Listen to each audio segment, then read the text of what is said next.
Okay, well, I just came up on something, and I thought this might be another neat little tip for you.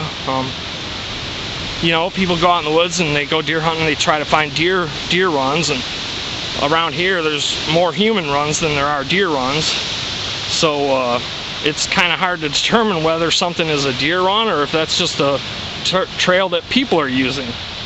And what I've found out, at least here in Michigan, and you know, like I said, I hunt a lot of thickets. It's very thick stuff that I hunt, like this. A lot of autumn olive, pretty much. And you pretty much have to be on your hands and knees to go through this stuff. And that's how I find deer trails, though, is if I'm walking, if I'm standing waist high and bent over at the back, you know, I'm about 3 foot tall. And that's pretty close to what a deer is. So if I'm walking on a trail and it's a big trail and it goes into an area like this where, you know, the height of this trail is only about 3 feet off the ground before all these bushes consume it, I know this is an animal trail. This isn't a human trail. This is most likely a deer trail.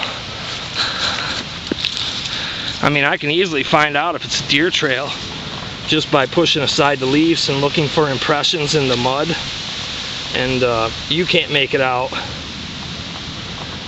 But this is actually a very light deer print from looks like a yearling. Looks like this year's deer. But this is it. And I'll tell you already, I know that since this is a yearling, there's likely another one with it, and there's likely a mother with it. So there's probably three deer that use this trail regularly.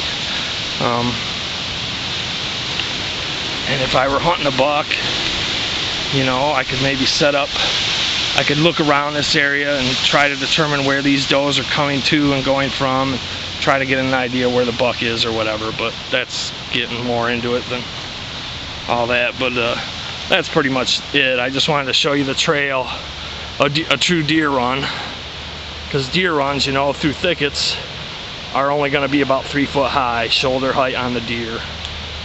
So if you're having to squat down to walk through the trail, then it's most likely a deer run or some other type of animal. This is a good spot, though. I could come right here, and since this is the trail, I could go like right over there and sit up under that, pretty much exposed. Maybe just put a little grass in front of me to somewhat conceal me, and just wait for these deer to come through. And when they come through, they're going to be walking within about 10 feet of me, and I'll be sitting right there, and I can just watch them walk right through here. And unless I have the wind, unless they get wind of me, they won't even know I'm there unless I move and make noise. I could reach right out and touch them.